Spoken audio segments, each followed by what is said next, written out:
میں ایک سماجی کارکن ہونے کی حیثیت سے بتانا چاہتا ہوں کہ میں نے سماج میں رہ کر ہر مذہب والے کو قریب سے دیکھا ہے اور پرکھا ہے، اور میں یہ سمجھتا ہوں کہ کوئی بھی دھرم، کوئی بھی مذہب کسی کو برائی کا حکم نہیں دیتا ہے۔ ہاں، یہ بات الگ ہے کہ ہر مذہب کے اندر اچھے اخلاق والے بھی ہوتے ہیں، برے اخلاق والے بھی ہوتے ہیں۔ جیسے کہ مسلمانوں کے اندر دیکھا جاتا ہے کہ وہ اپنے پڑوسیوں کا کتنے اچھے طریقے سے خیال رکھتے ہیں۔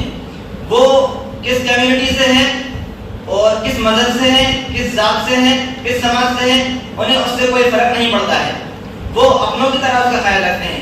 دوسری بات سر، دوسری مثال جیسے لاک ڈاؤن کے اندر دیکھا گیا تھا کہ جب ہندوؤں کے گھر میں جب کسی کی موت ہوتی تھی تو انہی کے گھر والے اسی کی ڈیتھ باڈی سے دور بھاگتے تھے، تو مسلمانوں نے آگے بڑھ کر ان کی ارتھی اٹھانے سے لے کر جلانے تک سارے رسم و رواج کو ادا کیا۔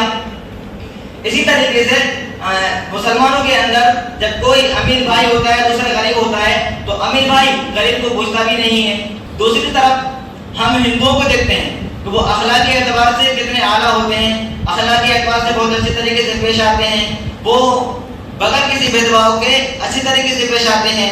وہ نہیں دیکھتے سامنے کون ہے، کس سماج سے ہے، کس کمیونٹی سے ہے۔ ہر مذہب کے اندر، ہر کمیونٹی کے اندر کچھ برے لوگ بھی ہوتے ہیں اور اچھے لوگ بھی ہوتے ہیں، تو ان برے لوگوں کی وجہ سے پورے سماج کو، پورے مذہب کو برا نہیں کہا جا سکتا سر۔ ان برے لوگوں کی وجہ سے اچھے لوگوں کو برا نہیں کہا جا سکتا سر۔ ان برے لوگوں کی وجہ سے پورے کمیونٹی کو برا نہیں کہا جا سکتا ہے سر۔